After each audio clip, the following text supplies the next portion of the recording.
Nah, berikutnya adalah contoh jika digunakan untuk food sanitizer. Food sanitizer ya. Jadi untuk apa namanya? Untuk mencegah bakteri patogen pada makanan ya.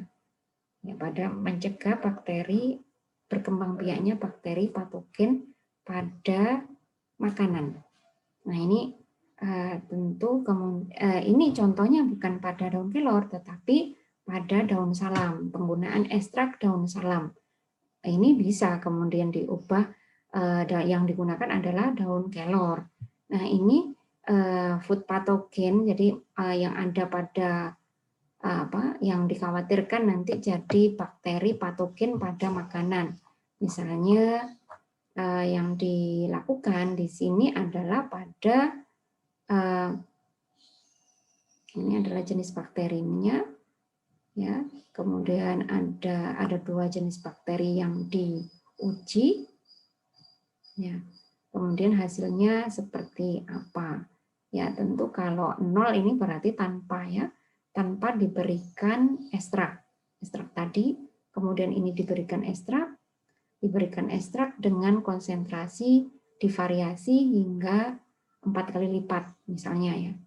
Ini pada 0 yang kita lihat coba yang tanpa ya, tanpa diberikan ekstrak, maka jumlah bakterinya tinggi ya. Ini kita lihat bakterinya jumlahnya tinggi.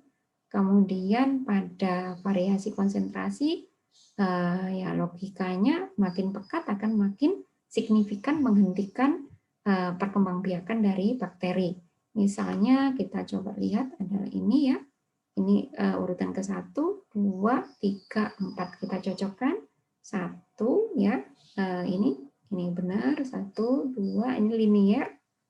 Nah, pada konsentrasi yang cukup tinggi, dia benar-benar menghentikan dari kerja bakteri. Kemudian hasil ini sama saja jika yang atas ini adalah tanpa diberikan ya ekstrak daun ini yang di sini adalah ekstrak daun salam ya. Ternyata antibakterinya sangat tinggi. Kemudian mencegah pertumbuhan bakteri pada makanan. Dicari bakteri patogenik yang ada pada makanan, kemudian diberikan ini supaya kerja dari bakteri itu tadi dapat ditekan. Sebenarnya ini juga membuka peluang misalnya sebagai pengawet makanan ya. Pada pengawet makanan misalnya bisa untuk misalnya ya tahu direndam pakai ekstrak daun kelor supaya tidak cepat basi daripada nanti kepikirannya adalah mengarah ke pengawet yang sintetik. Nanti keamanannya digunakan dalam jangka panjang ini kita pikirkan ekstrak ini digunakan untuk mencegah pembusukan ya pada makanan. Ini misalnya ini yang lain-lainnya tadi juga ini yang tadi ada visualnya yang menarik.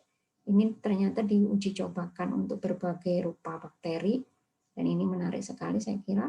Kemudian ini digunakan untuk antibakteri tadi. Terus kemudian dicek menggunakan SEM ya. Kita tahu SEM ini pakai SEM apa ya? Coba kita lihat ya. Ya, SEM, scanning elektron micrograph ya. Micrograph ya, grafik ya. Nah, ini yang sebelah kiri bakterinya tumbuh subur ya. Artinya ada kapang-kapang ya. Ada kapang-kapangnya ini, sementara pada yang diberikan ekstrak tidak bisa tumbuh, bakterinya hanya berkembangnya hanya sampai seperti ini. Dilihat pakai SEM. Ya, sementara yang ini juga sama, bakteri yang jenis lainnya dilihat di SEM. Ya, demikian ini bisa menjadikan ide pemanfaatan ekstrak daun kelor untuk aplikasinya digunakan untuk apa saja. Ya.